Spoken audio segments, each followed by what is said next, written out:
মৰমৰ ছাত্ৰ ছাত্ৰীসকল, ইতিমধ্যে আমি দাপোন সম্পৰ্কত, গোলাকাৰ দাপোন সম্পৰ্কত ইয়াৰ আগৰ ক্লাছত মই শিকাইছোঁ।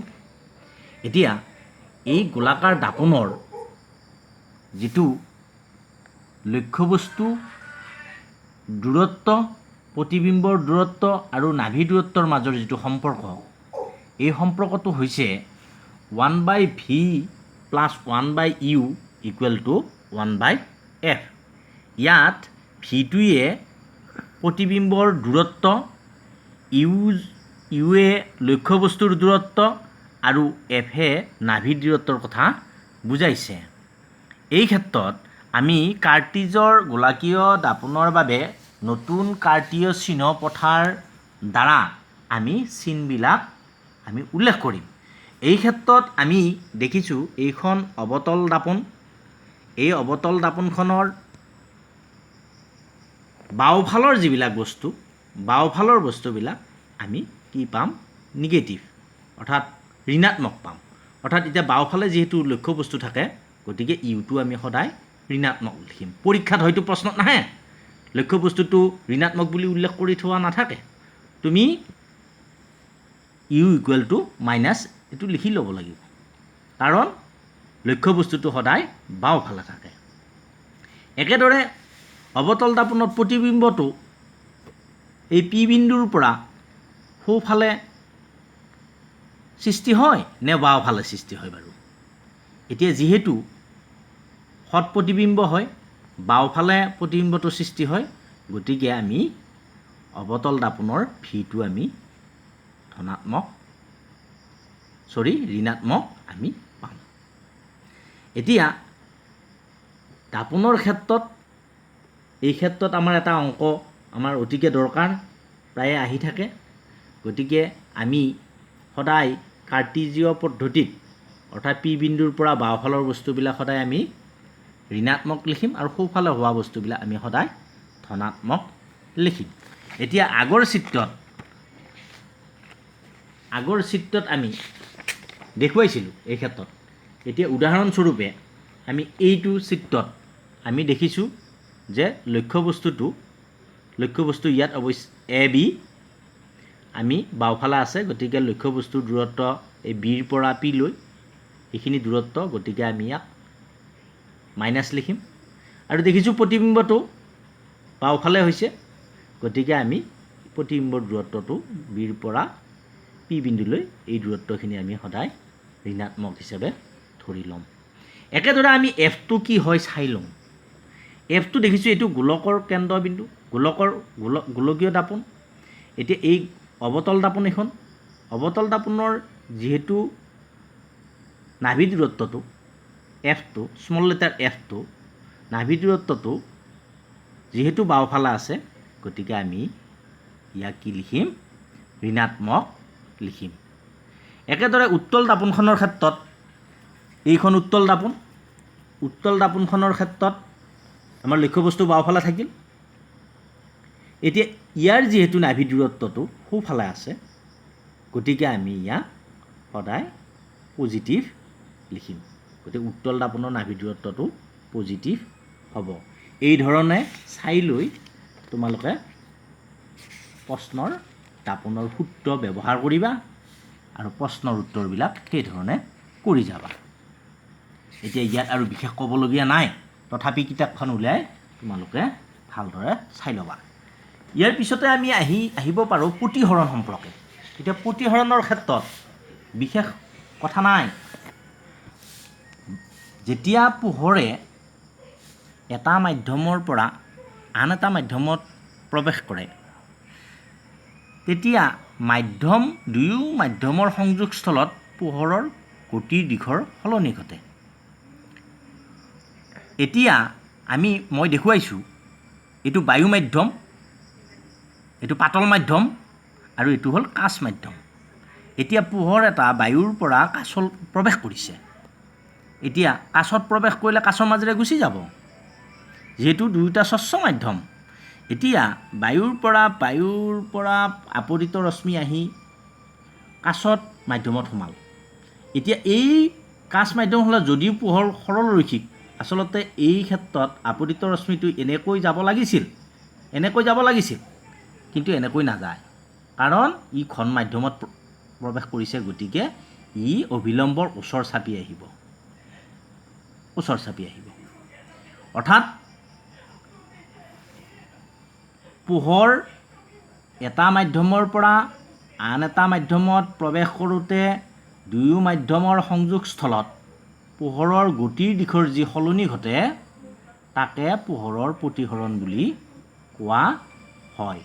এই প্ৰতিসৰণৰ দুটা নিয়ম আছে বা বিধি আছে। যা নহওক তোমালোকে ছবি কেতিয়াবা অৱশ্যে পৰীক্ষাত প্ৰায়ে আহে বায়ুৰ পৰা কাছলৈ আৰু কাছৰ পৰা বায়ুলৈ পোহৰৰ গতিবেগৰ ৰশ্মিচিত্ৰ আঁকা।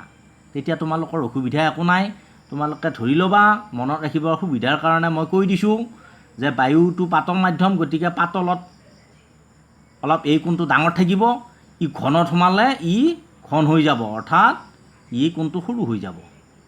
আকৌ যদি আমি এইটো কাচ, এতিয়া কাছৰ পৰা এডাল অভিলম্ব টাকি নিলোঁ, কাছত এইটো আপতিত ৰশ্মি, কাছৰ পৰা বায়ুত আহিলে কি হ'ব, ঘনৰ পৰা পাতলত আহিব, যিহেতু ঘনৰ পৰা এইটো পাতললৈ আহিব, গতিকে ই পাতল হৈ যাব, এইডালৰ পৰা পাতল হৈ যায় যেতিয়াই ই ডাঙৰ হৈ যাব, তাৰমানে অভিলম্বৰ পৰা আঁতৰি যাব, অৰ্থাৎ এই কোণটোতকৈ এই কোণটো ডাঙৰ হ'ল। তাৰমানে পোহৰ প্ৰতিসৰণত কি হ'ল, ঘন মাধ্যমৰ পৰা পাতলত প্ৰৱেশ কৰিলে এই কোণটো ডাঙৰ হৈ যাব। এতিয়া এনেকৈ আমি দেখা পাওঁ যে পূৰ্ণ আভ্যন্তৰীণ প্ৰতিফলন, অৱশ্যে সেইটো পাঠত বৰ বিশেষ নাই, তথাপি মই তোমালোকক বুজিবৰ কাৰণে কৈ দিছোঁ। এতিয়া ধৰা হ'ল এইটো পাতল মাধ্যম, এইটো ঘন মাধ্যম, এইটো ধৰা পাতল মাধ্যম।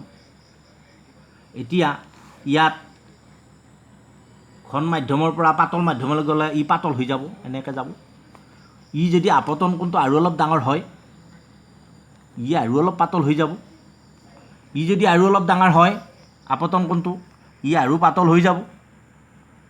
ই যদি আৰু অলপমান ডাঙৰ হৈ যায়, তেতিয়া নিৰ্দিষ্ট আপতন কোণৰ বাবে ই দুয়ো মাধ্যমৰ সংযোগস্থলেৰে গুচি যাব। আৰু ইয়াতকৈ যদি এই আপতন কোণতকৈ যদি আৰু অলপ ডাঙৰ হৈ যায়, তেতিয়া ই কি হ'ব, আকৌ পুনৰ আগৰ মাধ্যমত প্ৰৱেশ কৰিব। এইটো পূৰ্ণ আভ্যন্তৰীণ প্ৰতিফলন বুলি কোৱা হয়। এইটো অৱশ্যে তোমালোকৰ পাঠত আগতে আছিল, যদিও এতিয়া বৰ বিশেষ কথা নাই, কিন্তু তোমালোকে বায়ুৰ পৰা কাছলৈ আৰু কাছৰ পৰা বায়ুলৈ পোহৰ প্ৰতিসৰণৰ ৰশ্মিচিত্ৰ আঁকা এই দুটা চাই থ'বা। এইখিনি চালে হ'ব। তাৰপিছত আহিল আমাৰ লেন্স সম্পৰ্কত। এতিয়া লেন্সটো দুই প্ৰকাৰৰ, উত্তল লেন্স আৰু অৱতল লেন্স। উত্তল লেন্সটো পেটটো ডাঙৰ, মুখ দুটা সৰু, আৰু অৱতল লেন্সৰ কঁকলটো চিচা, কঁকলটো চিচা, মুখ দুটা ডাঙৰ, এনেকৈ মনত ৰাখিবা। এতিয়া ইহঁতৰ এই O বিন্দুটোক অৱতল বা উত্তল লেন্সখন আঁকোতে তোমালোকে এটা কায়দা কৰিবা। মই বস্তুটো দেখাই দিছোঁ। প্ৰথমতে স্কেল পাতেৰে তুমি এইৰকম আছে, কিতাপত নাই, কিতাপত বস্তুটো নাই যদিও তোমালোকে প্ৰথমতে এইডাল আঁচ মাৰি ল'বা। তাৰপিছত এই কাঁচিযোন পাত, এই কাঁচিযোনৰ নিচিনা এই কম্পাছৰ এই যন্ত্ৰপাত লোৱা, এই আগৰ নিচিনাকৈ তুমি এইডাল আঁচ মাৰি ল'বা। কিতাপত নাই দেই এইটো বস্তু, ওপৰৰ ফালৰ কিতাপত আছিল, এতিয়া ইয়াত দিয়া নাই। এতিয়া এইটোৰ কাৰণে এইটো চি হ'ল, এখন হ'ল, আকৌ এইফালে দিয়া, এইডাল আঁচ দীঘলকৈ মাৰিব লাগিব, আকৌ এনেকৈ দিয়া, বাছ এইটো ফুটটো দিয়া, এইটো C1, এইটো C2, এইটো O, ইয়াৰ পৰা Oৰ পৰা এইটো আলোক কেন্দ্ৰ, ইয়াৰ পৰা C লৈ ইয়াৰ মধ্যবিন্দুটোত F1, এইটোত F2 এইখন হ'ল উত্তল লেন্স এতিয়া উত্তল লেন্সত ইয়াত এটা লক্ষ্য বস্তু ৰাখিলোঁ ই মুখ্য অক্ষৰ সমান্তৰালকৈ আহিল স্কেলেৰে কৰিবা কামখিনি স্কেল পাতেৰে কৰিবা এতিয়া মুখ্য অক্ষৰ সমান্তৰালকৈ আপতিত ৰশ্মি মাৰি দিয়া ই কাৰ মাজেৰে যাব নাভি বিন্দুৰ মাজেৰে যাব দ্বিতীয়বাৰ আলোক কেন্দ্ৰৰে মাৰিবা ই পোনে পোনে গুচি যাব এতিয়া দুটা প্ৰতিফলিত ৰশ্মিয়ে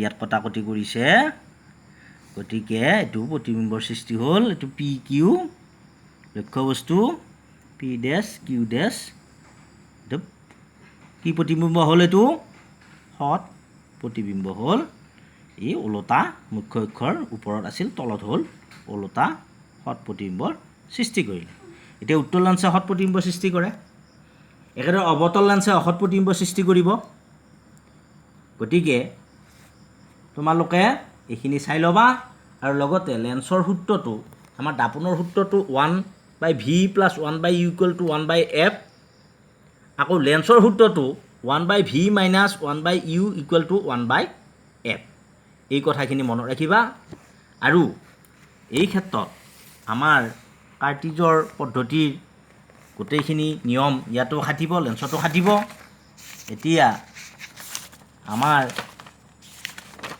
লেন্সৰ ক্ষেত্ৰত এই প্ৰথা অনুসৰি উত্তল লেন্সৰ ফকাছ দৈৰ্ঘ্য ধনাত্মক আৰু অৱতল লেন্সৰ ফকাছ দৈৰ্ঘ্য ঋণাত্মক হ'ব এইখন উত্তল লেন্স ইয়াৰ ইউটো ঋণাত্মক হ'ব বাওঁফালে আছে ইউটো সদায় বাওঁফালে থাকে ইউটো ঋণাত্মক প্ৰতিবিম্ব গঠন কৰিলে সোঁফালে গতিকে ভিটো ধনাত্মক হ'ল আৰু ইয়াৰ এফটো উত্তল লেন্সৰ ক্ষেত্ৰত ধনাত্মক হ'ল আৰু অৱতল লেন্সৰ ক্ষেত্ৰত ই ঋণাত্মক হ'ল এইখিনিয়ে কথা উত্তল লেন্সৰ অৱতল লেন্সৰ ব্যৱহাৰ দাপোনৰ ক্ষমতা লেন্সৰ ক্ষমতা P = y/f অৰ্থাৎ লেন্সৰ ক্ষমতা হ'ল নাভি দূৰত্বৰ ব্যস্তানুপাতিক লেন্সৰ ক্ষমতা কাক কয় এইখিনি তোমালোকে চাবা